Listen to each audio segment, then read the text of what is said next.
I'm Tim Ventura, and we're joined today by Brigadier General Geoffrey Weiss, an active duty Air Force officer currently serving as the Director of Regional Affairs for the Deputy Undersecretary of the Air Force. In this role, he manages relationships and provides oversight and guidance for international programs supporting national security objectives, supervises over 3,400 foreign military sales cases valued at more than $266 billion.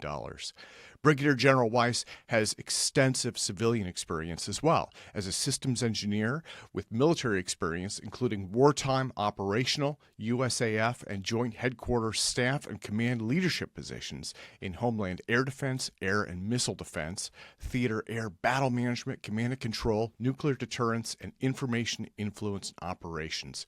He's commanded at the wing, group, and squadron levels, holds 4 master's degrees in military and aeronautical study areas, including an MS in National Security Strategy from the National War College. His articles have appeared in Air and Space Power Journal, Joint Force Quarterly, and he has a well-known book, The New Art of War, The Origins, Theory, and Future of Conflict, that we're discussing today. So, Geoffrey, welcome back. Thank you once again for your remarkable career of service to our country, sir. Hey, thanks a lot, Tim. Hopefully you can hear me. It's great to be here with you again. Before starting, I do have to caveat by saying I am not here in an official capacity. The comments today are my own and not representative of the DoD or the Air Force or any other U.S. government agency or position. I'm very happy to be here and looking forward to your questions today. Well, thank you as well. So today we're really talking about the changing nature of the modern battlefield and how that contrasts with the timeless principles in your book, The New Art of War. And this is something that you and I have talked about before, but I think things are changing and moving forward so rapidly, both in terms of technology as well as world conflict, that it is well worth revisiting again. So thank you again for joining me. I want to start out by asking if you can just kind of give us an overview of the book, once again, for anyone who's not familiar with it, and some of the key military strategists who influenced you and went into your writing of it. Yeah, absolutely, Tim. Thanks, and I'm grateful for the rapidly changing character of war today, because it's a great lens through which to apply my book and to test the theories that are in there. And I will tell you, I think they're holding up quite well.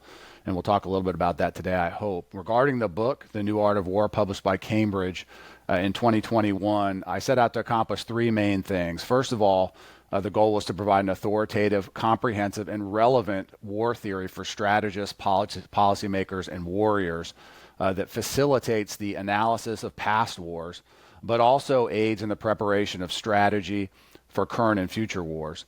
The unified theory that I present in the book not only reconciles regular and irregular forms of war, I think for the first time, but is also fully applicable to modern combined arms and multi-domain war that is yielding a lot of the things we're seeing today all around us. The second objective is really to allow us to decode, assess, and synthesize general theories, small war theories, and domain theories from theorists like Sun Tzu, Clausewitz, Jomini, Machiavelli, Galula, T.E. Lawrence, Mahan, Corbett, and Duhay, theorists like that. And then to establish a framework for thinking of, so taking all those things I just described and using that as a framework to analyze the nature and character of future war, which is very of concern to everyone who's doing strategy and making policy today. And so I think some of that yields the influences. I would say when it comes to human nature, Thucydides was a main influence for me. Clausewitz probably on the nature of traditional war, and then when it comes to small wars and irregular war, as well as the way that war changes form, I would say probably Mao and Sun Tzu are the main influences there. Well, I want to highlight for the audience something that I learned from you, which is the importance of separation between strategy and the tools that war is waged with. Those are not the same thing, and it's important not to convolute those. Now, in your book, again, you have cited many, many theorists. Clausewitz, Sun Tzu, and Thucydides were three that come to mind. Many other leaders as well. These were separated from each other by centuries of time, and they used completely different tools and techniques in warfare, but they also often studied each other. They studied their historical predecessors, and they built off those strategies progressively, right? Yeah, absolutely. And you touch on the relationship between theory and strategy. So if you think of theory as essentially the distillation of the truths in abstract concepts from historical data and personal experiences, and this is what theorists like Clausewitz and Sun Tzu, et cetera, did. But of course, they're influenced by the technology and the times that they're living in. But ideally, the things that they come up with are independent of any period or particular weapon.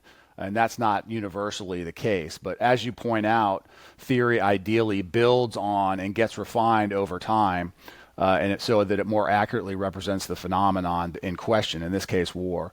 And for reasons that I discuss a bit in the preface of my book, theorists have largely struggled when it comes to war to reflect on past theory and build off of it systematically. Instead, they're too concerned with what's right in front of them, and we tend to do that again as well today. And what that leaves us with is an inconsistent, sometimes contradictory, and therefore unauthoritative, because it's controversial, body of theory. And that's why I wrote The New Art of War, was to tidy all this up and to create an authoritative, consistent, systematic, comprehensive, and therefore useful theory of war that we can apply, that successfully builds, as you said, off of what's happened in the past to be applicable to what we see now and into the future. You've quoted Trotsky, who said, "You may not be interested in war, but war is interested in you." Now, today, we are involved with conflicts in Ukraine, the Middle East, and tensions in the Taiwan Strait, which has led Dr. Lonnie Koss to compare our situation to 1939 and Dr. Pippa Malmgren to state that World War III has already started. What are your thoughts on these descriptions of their analysis? Well, all kinds of respect for those two individuals and what they're seeing. And I would definitely agree that war seems to be very interested in all of us lately. So this is troubling, to be sure. We have, all you have to do is take a look around. We have Iran and Pakistan trading blows. We have continued unrest in Afghanistan and Syria. We have war in Ukraine now going on potentially into its third year soon. We have Israel and Gaza. We have fighting with the Houthis in Yemen, civil wars and so forth. And so there are legitimate fears that we are headed for escalation, that this is a pattern or a trend. I would say right now, I don't necessarily agree we're going into World War III. Again, there's many definitions we can use for what that would look like. In my book, I do highlight the critical role that nuclear weapons play in arresting what I call the second essential act of strategy. That's where we assess all the conditions, the ways and means to see if there's a feasible, cost-effective, acceptable way to achieve our political goals through violence, through war. And nuclear weapons kind of have still managed to discourage major powers like a Russia and a China and the U.S. from direct confrontation, which I think would probably be a prerequisite for something to be declared a World War III. So I think I would agree there's a lot to be concerned about, but I do believe that the dynamic of nuclear deterrence is still operational. I think it'll likely prevent escalation from reaching the levels of a world war at this point in time. That's reassuring to hear. Very reassuring. Now, in historical conflicts, technological advances often confer tactical and strategic advantages because they're unanticipated, they're new. What comes to mind for me is like the Roman Testudo, armored cavalry, rifle barrels in the Revolutionary War, and mechanized assault in World War II would be examples, I guess. On today's battlefield, though, we're looking at space, cyber, drones, AI, stealth, hypersonic weapons, as well as irregular warfare tactics and quantum code breaking. I mean, the list just grows and grows and grows. And one of the things that worries me is, even if the United States keeps pace with these, does this incredibly rapid pace of change create a danger for today's military leaders by just missing something or missing the application of something in a way that no one has considered. Right. I mean, lions and tigers and bears. Oh my, right? Right, Tim. So it certainly does. It certainly causes us to take pause. And one of the things we do a lot in the military business is we try to anticipate what we call black swans, which is exactly what you're implying, is all these different new novel technologies, some of which haven't been used extensively, so we're not really sure how they're going to be used or exactly what kind of effects they're going to have. So we try very, very hard to anticipate what maybe any one of these things might do to change the character of war significantly in favor of one side or the other, and then potentially what a combination of these things might do, and then potentially what something we haven't even considered yet might do. And this is, again, a thing that I explore in my book, in the chapter on future war. And I go into all sorts of things, as you're aware, I mean, including things like antimatter and anti-gravity and things that people aren't even talking about and how those things might actually change war. But it is one of the paradoxes of war, as the nature of war, the unchanging nature of war. One of the paradoxes that the unchanging nature of war says that the character of war will change, and we hear that a lot from our leaders today and from strategists. So, what in the face of this, we may have the temptation to throw our hands up in despair and say that we can't do any better than to guess. But I would say that our leaders do need to appreciate how and why war changes form. And again, there's a lot in my book that I point out here that regardless of these technological changes, we can assess relative capacity. We can look at future trends in technology, and then we can evaluate how an opponent is likely to fight with those things.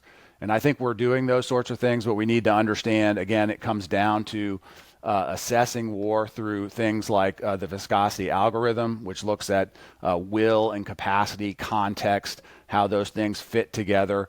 And then as I look at how my forces may relate to another from the strategic level to the tactical level, we can apply the DARK criteria, which is also in my book, which is directness, acceleration, restriction, concentration, and cohesion, how those factors influence each side, how things like hypersonics, how things like autonomous machine learning, quantum computing may affect the viscosity and the relative capacity of a force. And then we can gain insights into the probability that of the form that aggression may take one way or the other. So again, it's probabilities, it's not certainty. But we can do better than just throw our hands up, for example, in the face of all these changes and say we have no idea. We can get a sense when we evaluate the relative capacities of both sides that may be involved in a conflict. Well, so we did our first podcast together just about a year ago, and at that time, improvised drone attacks in Ukraine were making the big headlines. Now, since then, Iran has reportedly built drone factories in Russia. The Ukrainians are fielding mass-produced, flat-packed cardboard drones.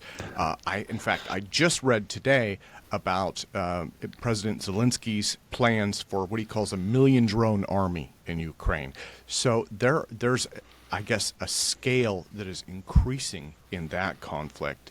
And I'm wondering what your thoughts are on how that is driving the evolution of technology, I guess, and changing the face of warfare. So we'll see a recurring theme with me, which again is to, when we see something, let's go back to theory and see what theory tells us again, because it's abstract and it should be able to inform us about what these things mean. So in my book, I talk about the inevitability of autonomous machine use in war. It's already been done. It's expanding, as you said, in very concerning matters. But in an abstract sense, these sort of developments are extensions of the timeless war dialectic of attack and defense. We find a better way to attack until the defense catches up, then we have to come up with something new. We're seeing a surge now in this area because of the confluence of relatively inexpensive technologies, like you said, cardboard to make drones, et cetera, in all domains. So we're seeing it in air, we're seeing it on land, we're seeing it in the sea, and with the AI algorithm. So that's kind of the latest digital twist, that these machines can operate with these fairly simple algorithms, in some cases more complex. So what do? They exploit the vulnerabilities in systems that have been optimized to go against traditional air, surface, and space defenses.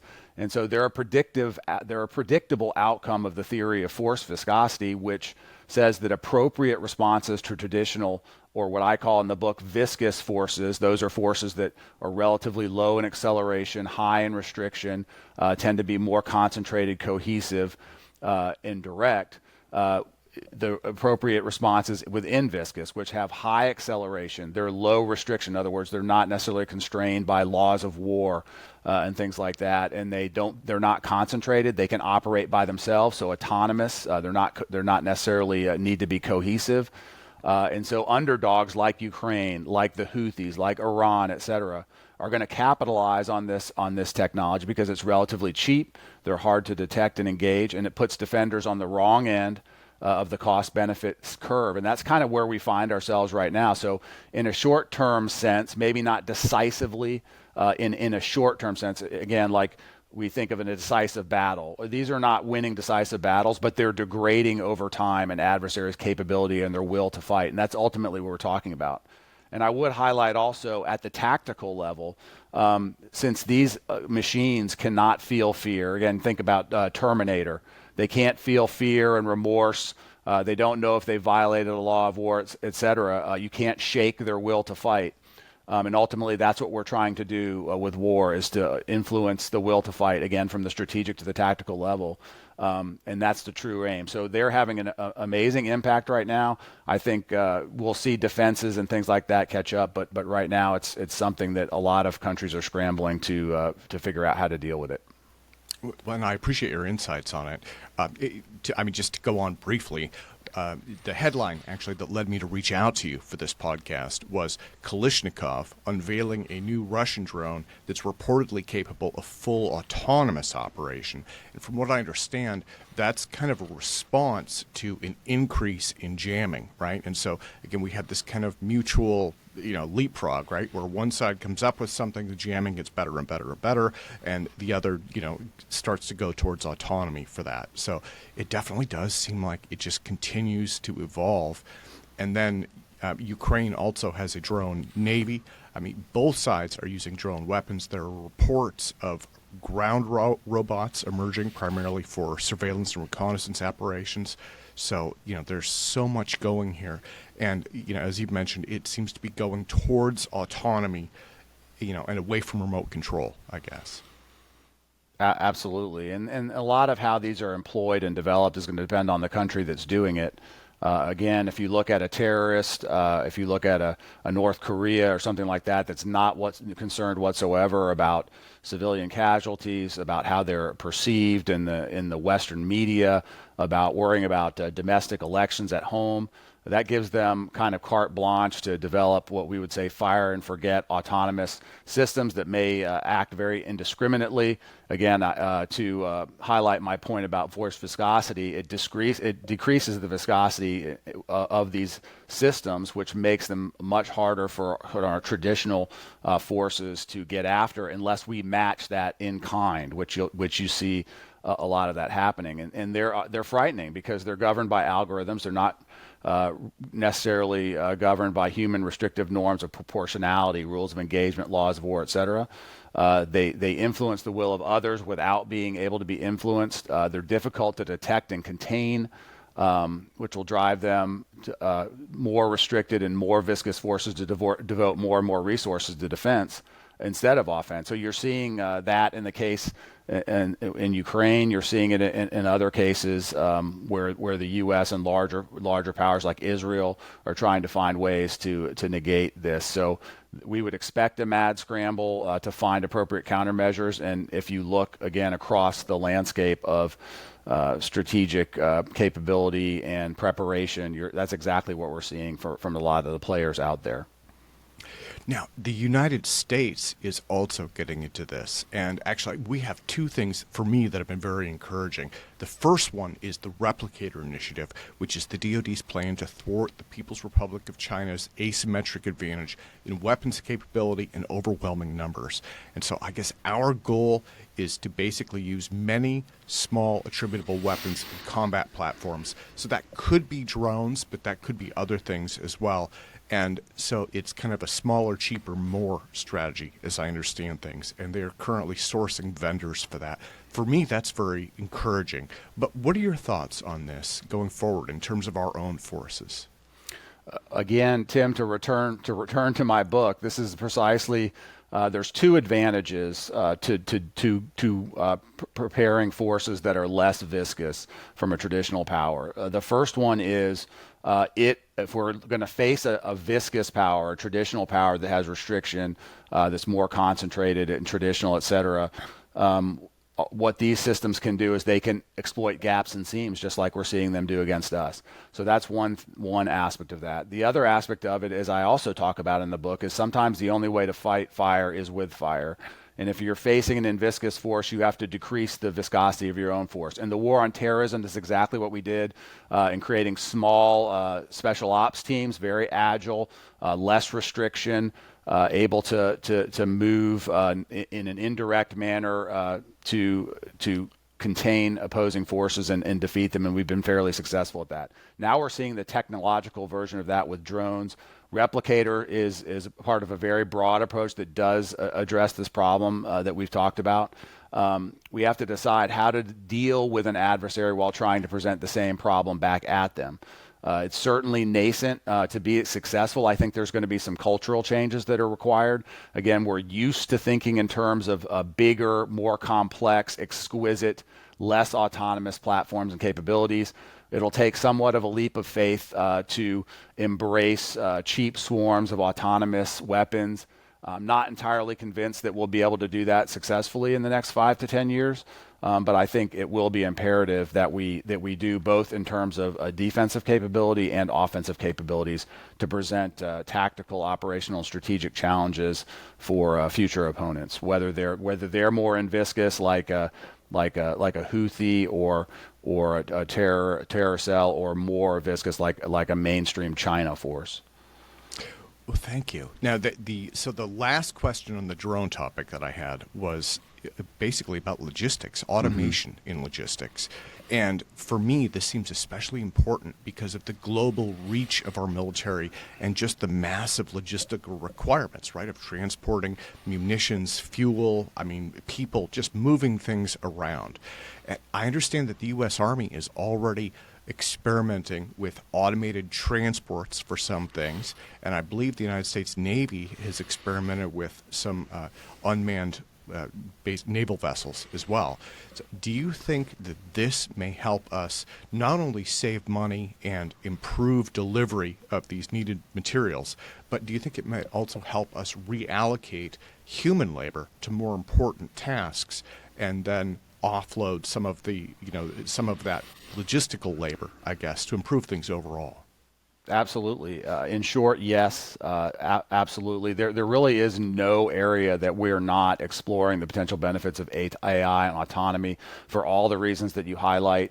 It can be done for missions where that are tedious, that are time intensive, that we could free humans up from those things.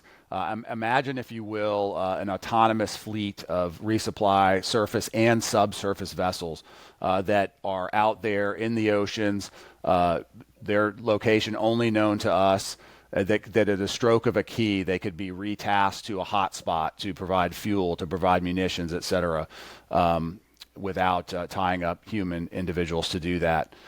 Imagine a lighter than air autonomous tanker, for example, that cruises at safe locations and altitudes almost indefinitely, and then also can be retasked to a hot spot, for example, the Indo-Pacific region, where you have vast distances.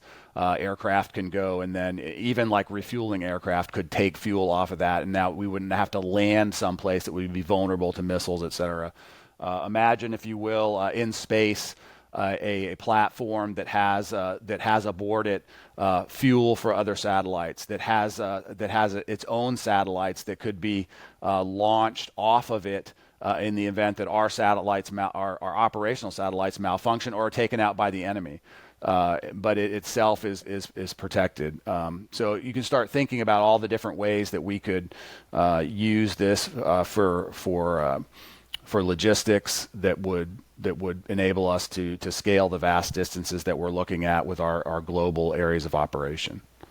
Yeah, this is a completely new world, and that's why I'm so excited to have you touch on this with me. And again, I do realize that these are the tools, and the strategy itself is timeless, and so, we want to remind the audience of that. Now, speaking strategically, the U.S. is caught right now between Russia and China, the latter of which is rapidly upgrading their arms and their numbers in many domains. Both of these adversaries are working on hypersonic weapons and a variety of other new technologies. And for the last 2 decades, our focus has been primarily on desert warfare. Do you think that puts us in a precarious position? Well, I think if you had said this maybe 5 or 6, 7 years ago, it would be a little bit more accurate in terms of that. But I would tell you now, I think it's fair to say that the efforts of Russia and China have America's full attention, the attention of the West. To some degree, Russia's responsible for that with their actions in Europe. China certainly provocative actions in the Indo-Pacific region, in particular related to Taiwan and other things that they're doing around the world. So Russia and China are not sneaking up on anybody necessarily at this point. We also, the U.S. and our partners and allies, have a lot of capabilities that keep Russia and China up at night in terms of deterrence. With respect to hypersonics, they're not really new as a concept, but I do think they're gaining more traction because I think there are some perceptions out there that traditional air and missile defenses are reaching a level of effectiveness that requires something new and different, and hypersonics certainly would provide that to both us and potential adversaries. But we get back into the attack-defense dialectic of war, and so defenses will naturally adjust. One other thing to think about when it comes to hypersonics and some of these very exquisite weapons is they're very expensive. And to use them for non-strategic purposes, for tactical purposes, I think puts you on the wrong side of the cost-benefit equation.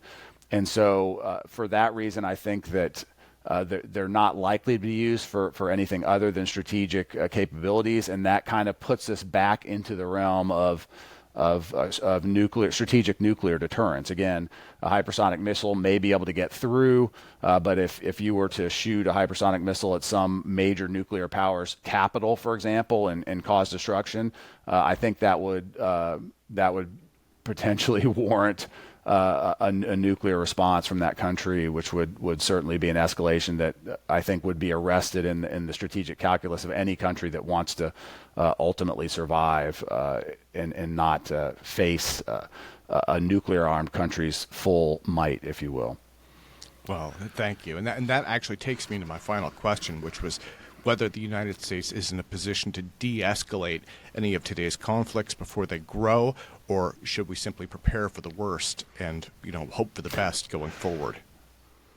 Well, as we're fond of saying, hope is not a strategy. But concerns about escalation are very warranted, whether it be with China, whether it be with Russia, whether it be with Iran. I mean, all of those are very concerning right now when you think about how close our militaries are in the South China Sea, for example. The support that the West is giving to Ukraine, the support the U.S. is giving to Israel right now, and how that influences Iran, et cetera. But awareness is half the battle, which is to say we understand there's a potential for escalation. We need to be concerned about that. But the other half of the battle, of course, is strategy and execution. And I would say that we're working very hard to avoid escalation. On the other hand, we are very keen on integrated deterrence. And one of the main aspects of deterrence is that it must be credible. And we have to demonstrate both the capacity to respond if we need to, and the willingness to do so. So if we do that, for example, if you can read in the news today, there are strikes occurring into Yemen against the Houthis. That could potentially draw in Iran or cause an escalation, for example. But at the same time, if we don't show willingness when we are attacked, when we are directly affected, when the international community and the international order is challenged, if we're not showing that we're willing to step up, have the will and capacity, then that in effect, in a sense, will invite escalation. So there's a chance of escalation by action, obviously, and misstep, but there's also a chance of escalation through a lack of action. And so we're seeing that we're using our allies and partners, and that we're trying to be measured in our approach. We're trying to balance the prudence, boldness, and rest movement dialectics of war. But it's not an exact science because human perceptions and decisions can go any direction. Yeah. But I think our eyes are wide open on this, and you can never say with 100% it's not going to escalate. But at the same time, like I said, we're trying to balance those considerations to avoid escalation if we can. Well, Geoffrey, thank you again so much for your time today, and again for your tremendous career of service to our country. I want to close by reminding everyone to look in the show notes and get a copy of The New Art of War. I have read this book 2 or 3 times front to back, and it is absolutely amazing. It is full of strategic and historical lessons. It also has a number of quotes in it, and I want to ask if you are considering writing a sequel to it, because I have a quote for you that I found from G.K. Chesterton, who said, "The true soldier fights not because what he hates is in front of him, but because what he loves is behind him." Yeah, it's a great quote, and thanks so much, Tim. I appreciate your compliments, and I appreciate what you do every day, and I'm happy to be part of this dialogue that you routinely have on these areas of interest. It's an honor to be with you. So I'm always thinking of new topics. I'm not looking behind. I'm trying to look ahead. I have an engagement with the Atlantic Council Fellows here in a couple of weeks. I'm going to have an opportunity to sit down and talk war and strategy with them. Looking forward to that. Maybe they'll give me some ideas. But in the meantime, I'll be considering a variety of different things, and there's just no shortage of interesting topics out there. So we'll have to stay tuned and see what happens. Wonderful. Thank you again so much for your time today, sir. Thanks so much, Tim.